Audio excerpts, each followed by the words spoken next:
Class 9 subject maths NCERT chapter 7 triangles.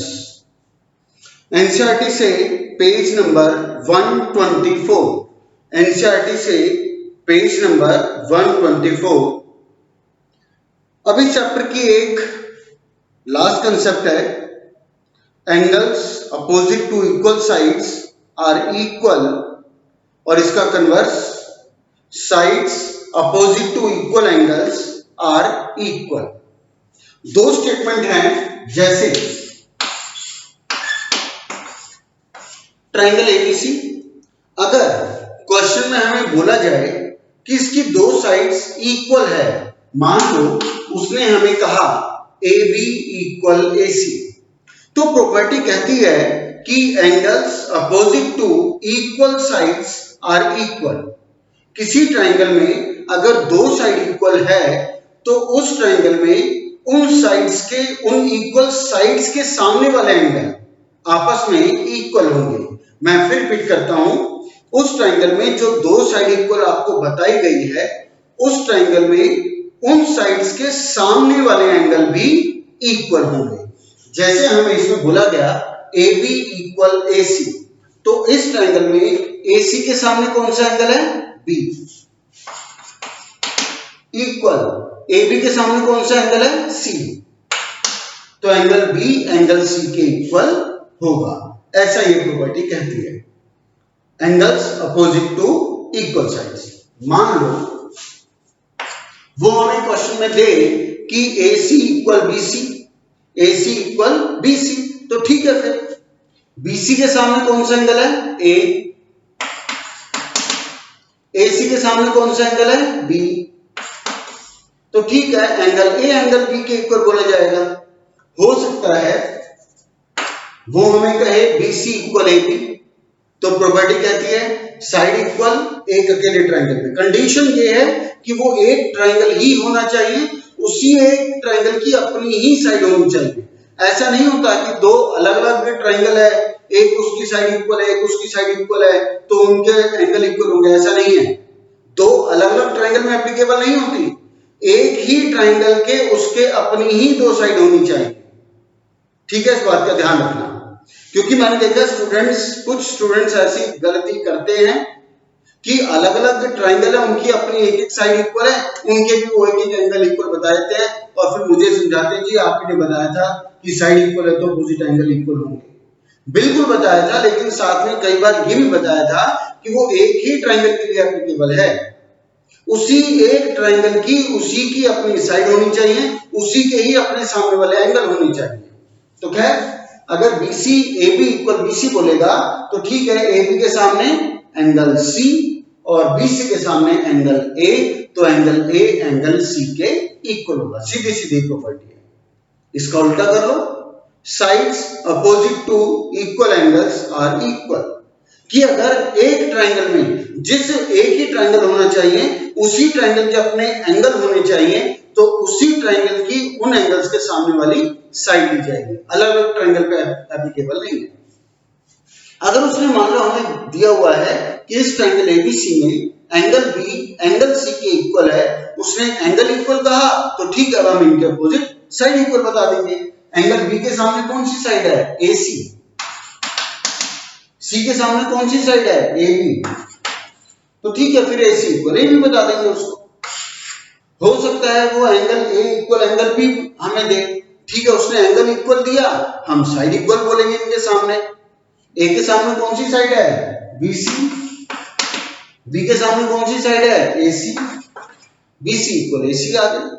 तो ऐसे आपको चलना है, प्रॉपर्टी बिल्कुल सीधी सीधी है, इसमें कहीं पर भी कोई हिडन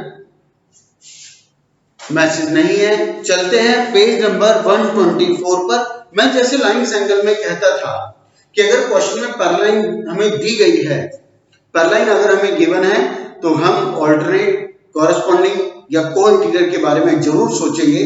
वो यूज होगा या नहीं होगा वो एक अलग बात है। ठीक ऐसे ही अगर किसी ट्राइंगल में आपको दो साइड इक्वल दी गई है, दो साइड अगर इक्वल गिवन है, तो उनके अपोजिट एंगल्स के बारे में जरूर सोचना है। उसका यूज होगा या नहीं होगा वो एक मैटर अलग है, लेकिन उसको प्रिपेयर करके जरूर चलना है। और अगर आपको दो एंगल्स एक ट्रायंगल में गिवन है तो उनके अपोजिट साइड इक्वल होगी, ऐसा हमें इंस्टेंट सोचना है। उसका कॉन्ग्रुएंसी में का यूज आएगा या नहीं आएगा वो एक मैटर अलग है, लेकिन माइंड मेकअप कर ले कि ये भी चीज हमारे पास है, यूज होगा तो कर लेंगे, नहीं तो कोई बात नहीं, चलते हैं। तो इसमें पेज नंबर 124 पर सबसे पहले क्वेश्चन नंबर 8 लेते हैं। पहले 8, फिर 7, फिर 6 और फिर फर्स्ट क्वेश्चन। तो 8th क्वेश्चन में हमें बताया गया कि show that angles of an equilateral triangle are 60 degree each. और हमें पता भी है कि इक्विलैटरल ट्रायंगल है, तीनों साइड इक्वल होती है, इक्विलैटरल ट्रायंगल है, ईच एंगल 60 होता है, हमें पता है। लेकिन अब 9th क्लास में हमसे पहली बार इसका प्रूफ मांगा गया, तो ठीक है करके देंगे। हमने बनाया, हम लोग गिवन में लिखेंगे इन figure ABC is an equilateral triangle. अब देखो हमें एंगल करने हैं प्रूफ, एंगल हमें करके देने प्रूफ 60 60। अब इक्विलैटरल में दो ही चीज होती है, सारी साइड इक्वल होती है और एक सारे एंगल इक्वल होते हैं 60 60। मतलब दो इंफॉर्मेशन देता है, एक साइड के बारे में और एक एंगल्स के बारे में, ये इंप्लाइड मैसेज है। तो एंगल्स हमें करने हैं प्रूफ, तो साइड्स इक्वल है ऐसा हमें लेके चलना पड़ेगा। तो हम गिवन में लिखेंगे इन figure ABC is an equilateral triangle with equal sides AB equal BC equal CA, with all equal sides AB equal BC equal CA। तो प्रूफ में आ जाएगा angle A equal angle B equal angle C equal 60 degree, ये आपका to proof में आएगा। Construction हमें यहां करने की जरूरत नहीं है, अब इसमें चलेगा सीधा प्रूफ। अब इसमें तीनों साइड इक्वल है। अभी हमने प्रॉपर्टी जो डिस्कस की है वो हमने किया sides angles opposite to equal sides of a triangle. एक ट्रायंगल हो, दो साइड इक्वल हो तो उनके अपोजिट दो एंगल भी इक्वल होंगे। प्रॉपर्टी केवल दो साइड की बात करती है, दो एंगल्स की बात करती है। प्रॉपर्टी डायरेक्टली तीन या तीन से ज्यादा की साइड की बात नहीं करती। हमारे पास तीनों साइड इक्वल है तो तीनों साइड एक साथ लेके नहीं चलेंगे, दो दो करके चलेंगे, क्योंकि प्रॉपर्टी दो दो ट्रायंगल में कर रही है बात। तो हमने कहा प्रूफ में इन ट्रायंगल ABC, कोई भी दो साइड ले लो हमारी मर्जी, in triangle ABC AB equal AC। Reason क्या आएगा? गिवन। अब दो साइड इक्वल है तो हम क्या सोचेंगे, इनके अपोजिट एंगल इक्वल होने चाहिए, क्योंकि प्रॉपर्टी ने ऐसा कहा। तो AB इक्वल AC, AB के सामने कौन सा आ रहा है? C, और AC के सामने कौन सा आ रहा है? Angle B। तो angle B equal angle C आ गया, इसको नंबर 1 डालो। नेक्स्ट लाइन सिमिलरली अब कौन सी बची है? AB हो गई, AC हो गई, बच गई BC। अब BC को चाहे AB के इक्वल ले लें, BC चाहे AC के इक्वल ले लें, वो हमारी करने वाले की अपनी मर्जी है। मैं BC को AB के इक्वल लेकर के चलता हूं। अब लिखेंगे similarly, similarly AB equal BC, दो साइड इक्वल तो प्रॉपर्टी कहती है इनके अपोजिट एंगल भी इक्वल होंगे, क्योंकि ट्रायंगल भी एक ही है, उसी की अपनी साइड थी। तो AB के सामने C और BC के सामने ऊपर A, इसको नंबर 2 डालो। तो फ्रॉम 1 and 2 वी गेट, भाई BC के इक्वल आया और C आगे A के इक्वल आ गया, फिर तो तीनों एंगल आपस में रिश्तेदार हो गए। BC का भाई और C का भाई आगे A है, तो ABC तीनों भाई हो गए। तो from 1 and 2 we get angle A equal to angle B equal angle C। यहां लिखोगे from 1 and 2 we get angle A equal angle B equal angle C। ठीक है, तीनों एंगल इक्वल हो जाएगा। अब आगे चलते हैं। अभी हमें 60 की बात करनी थी, जहां पर अभी हम पहुंचे नहीं, लेकिन अब वहां से शुरुआत होगी। अब आप लिखोगे now again in triangle ABC angle A plus angle B plus angle C equal, अच्छा एक बात हो, इसको डाल दो नंबर 3, इसको डाल दो नंबर 3। नेक्स्ट में हमने लिखा again in triangle ABC angle A plus angle B plus angle C equal 180 degree. Reason दे दोगे by angle sum property of triangle. लेकिन तीनों एंगल आपस में इक्वल भी हैं तो आप लिखोगे this implies angle A equal angle B equal angle C equal 60। Reason दे दोगे फ्रॉम 3। रीजन दे दोगे फ्रॉम 3 क्योंकि तीनों एंगल का सम 180 है और तीनों आपस में इक्वल है तो डिवाइड होंगे तो तीनों 60 60 60 पर आ गए। तो इस तरह से बिल्कुल सीधा साधा क्वेश्चन था, यह आपको करके देना है। चलते हैं क्वेश्चन नंबर 7 पर।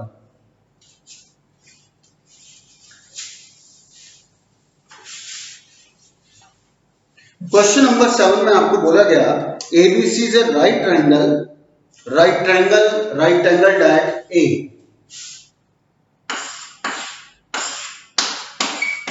राइट एंगल एट A कहा था तो मुझे यहाँ पे 90 लगाना पड़ा।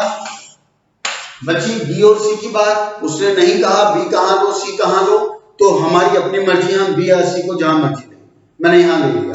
चलो अब उसके बाद कहता है एंड AB इक्वल AC, लो जी इसका भी लगाते हैं निशान। अब वो कहता है find angle B and angle C। वैसे तो तुम लोग समझ ही गए होगे कितने कितने का है, ये कितने कितने डिग्री के एंगल आएंगे और कैसे प्रूव होगा, तुम समझ ही गए होगे। फिर भी मैं इसको डिस्कस कर ही देता हूं।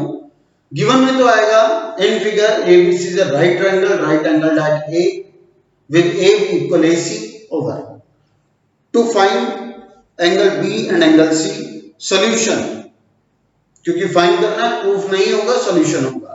तो सॉल्यूशन में सबसे पहले तो जो मैंने आज कहा कि अगर क्वेश्चन में हमें दो साइड इक्वल दी गई है तो सबसे पहले इंस्टेंट हमारे ध्यान में आना चाहिए कि साइड इक्वल है ट्रायंगल में तो इनके अपोजिट एंगल्स भी आपस में इक्वल होंगे। तो पहले उसको पकड़ते हैं। इन ट्रायंगल एबीसी, प्रूफ में सॉल्यूशन में लिखेंगे in triangle ABC since AB equal AC, AB equal AC reason क्या आएगा, गिवन एक ही ट्रायंगल है, उसी की अपनी दो साइड इक्वल है तो उसके अपोजिट एंगल भी इक्वल होंगे, ऐसा प्रॉपर्टी कहती है angles opposite to equal sides. AB equal AC, AB के सामने कौन सा आ रहा है C और AC के सामने कौन सा एंगल आ रहा है B। पीछे रीजन क्या आएगा, angles opposite to equal sides, angles opposite to equal sides. Last question में मुझे ये रीजन लिखना ध्यान नहीं रहा, वहां पे भी जब तुमने एंगल इक्वल लिखे हैं तो वहां पे भी रीजन डालोगे angles opposite to equal sides. दूसरी बार हमने जब सेम इसको यूज किया तो वहां रीजन नहीं डालेंगे, वहां सिमिलरली आ जाएगा बस, ठीक है। चलो angle B equal angle C आ गया, इसको डाल दो नंबर 1।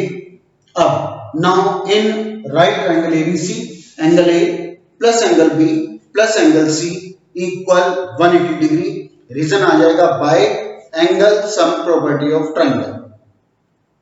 नेक्स्ट टाइम कोई एंगल है हमारे पास, बिल्कुल एंगल A है 90 का, A की जगह 90 डल जाएगा तो angle B plus angle C कितना बच गया, 180 माइनस 90 90 बच गया। 90 का तो ये अकेला, बाकी दोनों मिला के 90 बचे। तो नेक्स्ट टाइम में आ गया। हाँ एक बात और मैं फिर रिपीट करता हूं, हम लिखेंगे in right triangle ABC angle A plus B plus C equal 180 degree. Reason आ गया by angle sum property of triangle. Next time में A को 90 डालोगे तो हो गया 90 degree plus angle B plus angle C equal 180 degree. पीछे reason बताना ध्यान नहीं रहा, पीछे रीजन आएगा because C is a right angle, बताना पड़ेगा ना 90 कहां से डाला हमने। तो नेक्स्ट टाइम में आ गया angle B plus angle C equal 90 degree, but B equal C है और B और C का सम कितना आ गया 90 आ गया, दोनों आपस में इक्वल भी है तो कितने कितने क्या हो गए, angle B equal angle C equal 45 degree over. बिल्कुल सीधा था। Question number 6 most important mark कर लो, क्वेश्चन नंबर 6 मोस्ट इंपॉर्टेंट।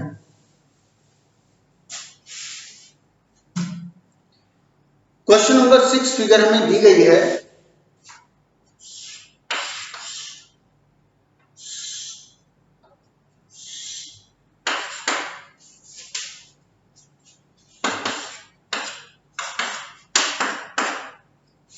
देखो इसमें बेटा एक माइंड मेकअप और लेकर के चलना। एनसीईआरटी में इस क्वेश्चन नंबर 6 की फिगर दी गई है, एग्जाम में ये क्वेश्चन बिना फिगर के भी आता है। तो अभी से ही ये माइंड मेकअप कर लो कि एनसीईआरटी में भी इसकी फिगर नहीं है, हमें खुद से ही इसकी फिगर सोच करके बनानी है। इसने कहा था एक triangle ABC with AB equal AC, हमने ट्राइंगल एबीसी बना दिया, ये चीज दिखा दी। फिर उसने कहा side BA is produced, side BA is produced. फिर उसने कहा such that AD equal AC, AD equal AB and join. अब क्योंकि BCD कहा है तो BCD के लिए इसको तो ज्वाइन होना ही था, ऐसा आप फिगर को बनाना याद रखोगे। तो खैर हमें इस एंगल C को पूरे को 90 डिग्री दिखाना है। अब 90 डिग्री कैसे दिखाएंगे, तो चलते हैं यहां पर हमें कि देखो एक तो AB इक्वल AC नजर आ रहा है, पहले एक तो बात ये हो गई। दूसरा फिर उसने कहा था ये गिवन में है AB AD के इक्वल है, AB AD के इक्वल उसने कहा, AB इक्वल AC भी उसी ने कहा, हमने तो नहीं किया। AB इक्वल AD उसी ने कहा क्वेश्चन में, और AB इक्वल AC ये भी उसी ने कहा, तो हमें क्या मिला AD इक्वल AC भी होगा। फिर तो भाई ये इसके भी इक्वल है, ये इसके भी इक्वल है, तो ये भी दोनों साइड इक्वल हो गए। तो चलो फिलहाल ट्राइंगल ABC में AB AC के इक्वल हो गया, ओवर ट्राइंगल ADC, ये भी अपने आप में एक ट्राइंगल ADC, इसमें AD AC के इक्वल हो गया, AD AC के इक्वल हो गया। चलो अब जब प्रूफ की बात आएगी, गिवन तुम लोग लिखोगे तो प्रूफ भी तुम लोग लिखोगे। प्रूफ में आप लिखोगे in triangle ABC since AB equal AC, reason आएगा गिवन, पीछे number 1। Next line also AB equal AD, AB equal AD given number 2, given number 2। Next line this implies AB equal AC equal AD।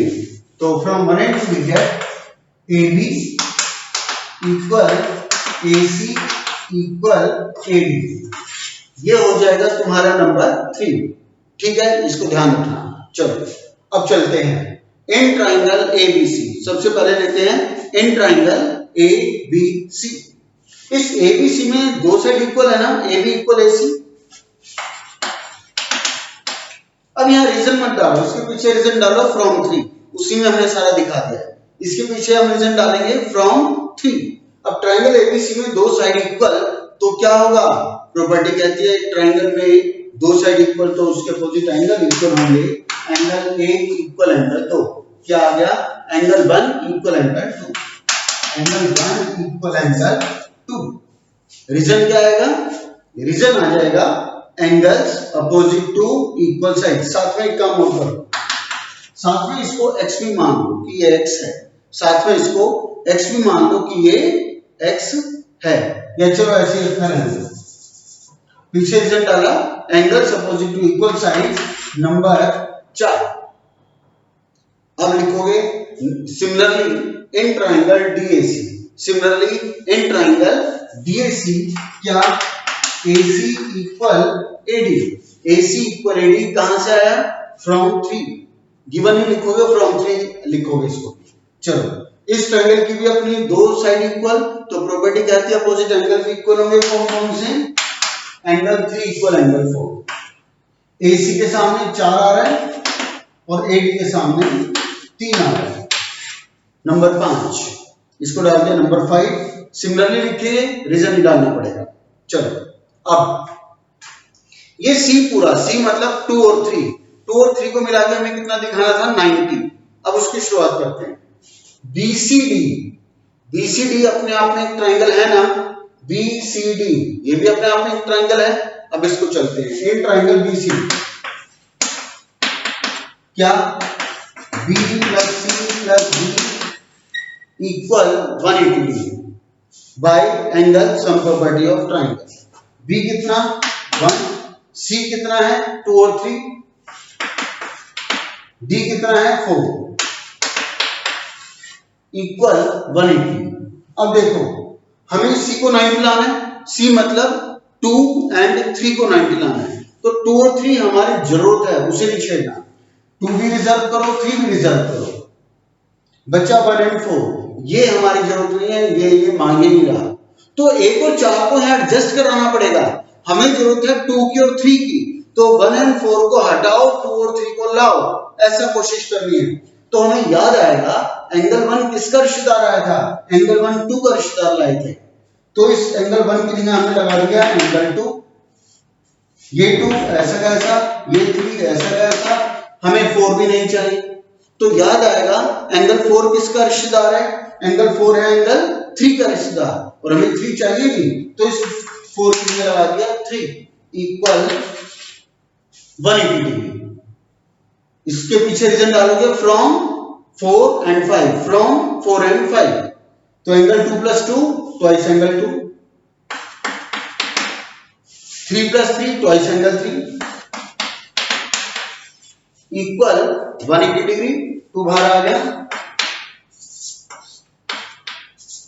Angle 2 + angle 3 equal 180 degree, तो 2 + 3 मतलब angle C आपका कितना आ गया 90 degree. Angle 2 + angle 3 जिसको मिला के हमारा पूरा एंगल सी बनता है, वो आ गया हमारा 90 डिग्री, हैंस प्रूव्ड। तो अभी तुम इस क्वेश्चन को देख के समझ ही सकते हो। कल की डेट में जो हमने 4-5 क्वेश्चन किए, सारे जनरल क्वेश्चन थे, कोई खास बात नहीं थी। अभी भी आज हमने 7th 7th and 8th किया, उनसे काफी हटके है, लेकिन मुश्किल कहीं से नहीं है। लेंथ है, क्लरिकल काम, वर्किंग काम इसमें ज्यादा है, लेकिन कहीं से टिपिकल नहीं है, मुश्किल कहीं से नहीं है, बिल्कुल सीधा सीधा काम किया है। दो side equal, opposite angle equal. अब क्योंकि उसके बाद एंगल पकड़ना था 90, तो एंगल सम प्रॉपर्टी तो लगाना ही था, जनरल सॉल्यूशन था बिल्कुल। और दूसरा एक और तुमने देखा होगा, आज के जो अभी तक 3 क्वेश्चन हुए, उनमें कहीं भी कॉन्ग्रुएंसी का काम नहीं आया। और जनरली तुम देखोगे भी ऐसा ही कि अगर कोई भी ऐसा क्वेश्चन जिसमें 2 साइड इक्वल दी गई है और एक सिंगल ट्रायंगल उसमें फॉर्म हो रहा है, तो जनरली उसमें वो कॉन्ग्रुएंसी काम आती भी नहीं है। अब यहां पर होने को तो ये 2 ट्रायंगल थे, अब अगर कॉन्ग्रुएंट करने बैठे तो क्या क्या बता सकते हैं हम, AD इक्वल AB बता सकते हैं, गिवन AC कॉमन बता सकते हैं, तीसरी कोई आइटम है ही नहीं, ना तो है ना वो आ सकती, इसलिए कॉन्ग्रुएंसी इसमें नहीं होनी थी, इसलिए यही काम होना था। आगे चलते हैं, लास्ट क्वेश्चन नंबर 1। इस एक्सरसाइज में से, जैसे फर्स्ट एक्सरसाइज में से मैंने कहा था, लास्ट पेज पर जो 3 क्वेश्चन थे 6, 7, 8, वो 3 इंपॉर्टेंट क्वेश्चन थे, और उस एक्सरसाइज में से अगर आते हैं तो वो 3 क्वेश्चन ही आते हैं एक एक करके।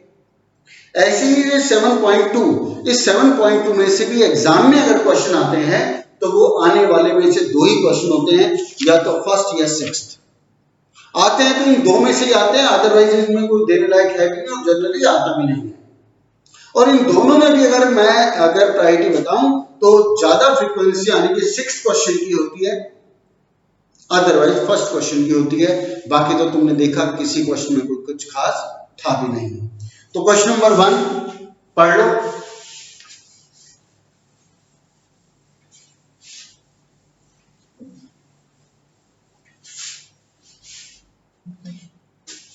क्वेश्चन 1 में बोला गया, in an isosceles triangle ABC with AB equal AC,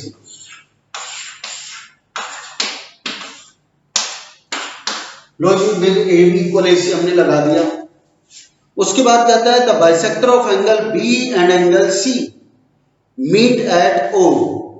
B का बाइसेक्टर गया, ये C का बाइसेक्टर गया, B का बाइसेक्टर गया तो एंगल 1 2 के इक्वल, C का बाइसेक्टर गया तो 3 4 के इक्वल। चलो उसके बाद क्या कहता है, show that BO equal CO, show that BO equal CO। पहले तो इसी के ऊपर करते हैं काम, BO इक्वल CO लाना है। देखो BO इक्वल CO, अब BO और CO देखा जाए तो किस ट्रायंगल की साइड है, BOC ट्रायंगल की साइड से है ना, BO और CO ट्रायंगल BOC की अपनी साइड से। अब BO अगर CO के इक्वल लानी है, एक ट्रायंगल की 2 साइड इक्वल लानी है, तो एक ट्रायंगल की 2 साइड कब इक्वल होगी, क्या उसका कंडीशन है कि भाई उसके अपोजिट एंगल्स इक्वल होने चाहिए। जब साइड इक्वल थी तो हमने एंगल इक्वल किए, अब साइड्स इक्वल आनी है तो एंगल इक्वल करो, एंगल इक्वल आकर के दो, एंगल इक्वल आ जाएंगे तो ये साइड इक्वल हो जाएगी।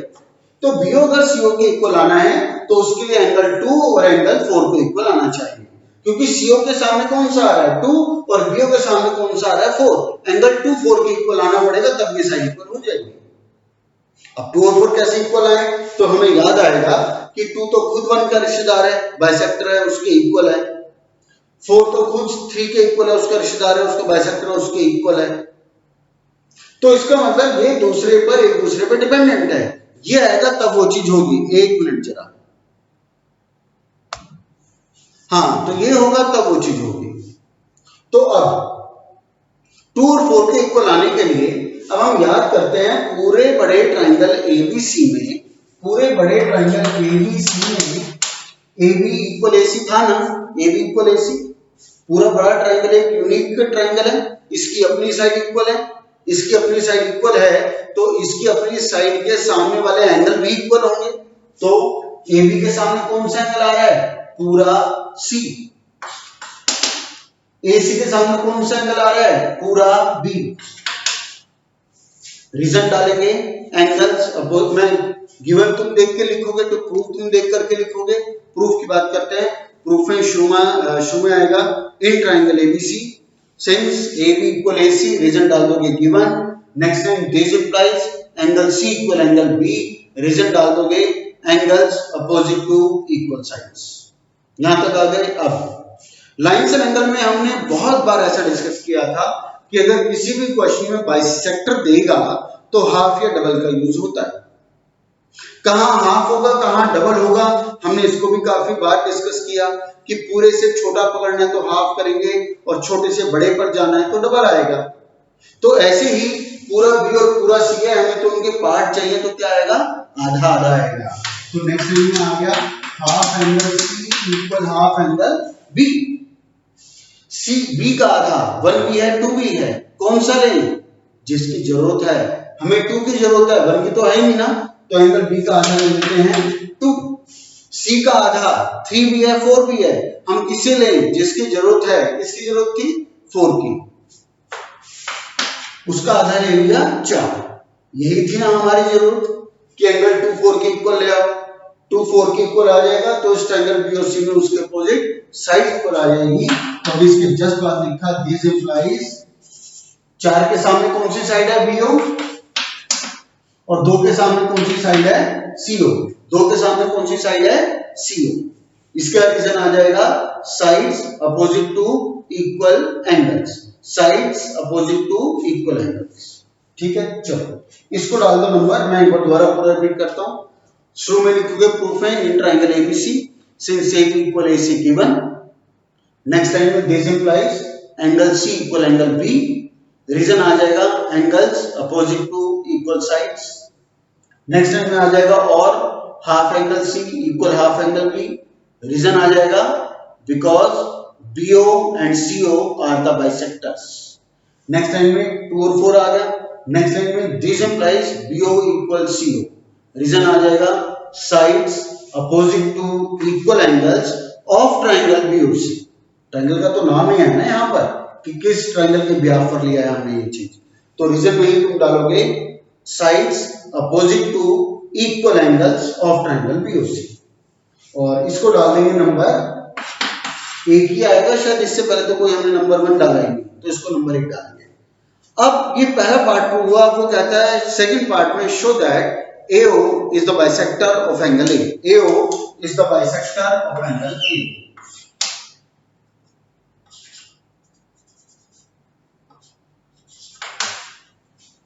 एंगल 5 इक्वल एंगल 6 लाना है इसका मतलब, है ना।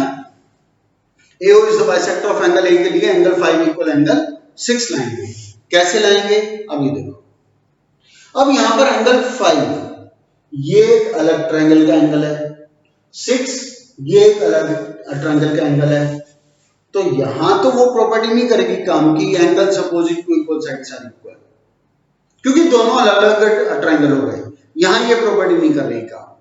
तो यहां किससे करना पड़ेगा, अगर angle opposite to equal side से नहीं हो पा रहा, क्योंकि 5 और 6 एक अकेले ट्रायंगल के एंगल नहीं है, 5 किसी और में जा रहा है 6 किसी और में जा रहा है, तो इसके लिए हमें कॉन्ग्रुएंसी पर जाना पड़ेगा, हमारी मजबूरी है।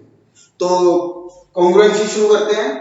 इन ट्राइंगल AOB और in triangle AOC, in triangle AOB and triangle AOC।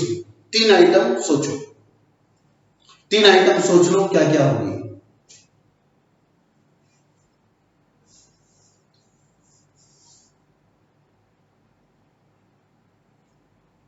सब कुछ तैयार है तो मैं बोलता हूं इस ट्राइंगल का AB इक्वल इस ट्राइंगल का AC हमें गिवन था item number 1। AO equal AO, AO ये वाले ट्राइंगल की भी साइड है, AO ये वाले ट्राइंगल की भी साइड है। ये क्या हो गई कॉमन, दो आइटम हो गई। तीसरा इस ट्राइंगल का BO और इस ट्राइंगल का CO इक्वल ला के दिया है अभी भी from 1, BO equal CO from 1। तो in triangle AOB and triangle AOC नाम लिख करके AB equal AC given, AO equal AO common, BO equal CO from 1, therefore naming set करते हैं।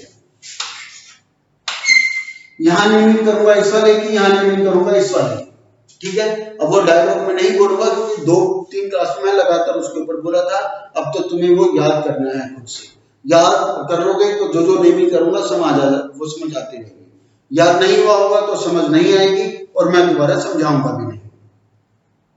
तो यहां नेमिंग करूंगा इसकी और यहां नेमिंग करूंगा इसकी। क्या जहां मर्जी से शुरुआत करें, हमने AB इक्वल AC बोला था तो इस ट्रायंगल में AB के सामने ये एंगल पड़ रहा है O और इस ट्रायंगल में इस साइड के सामने पड़ रहा है O।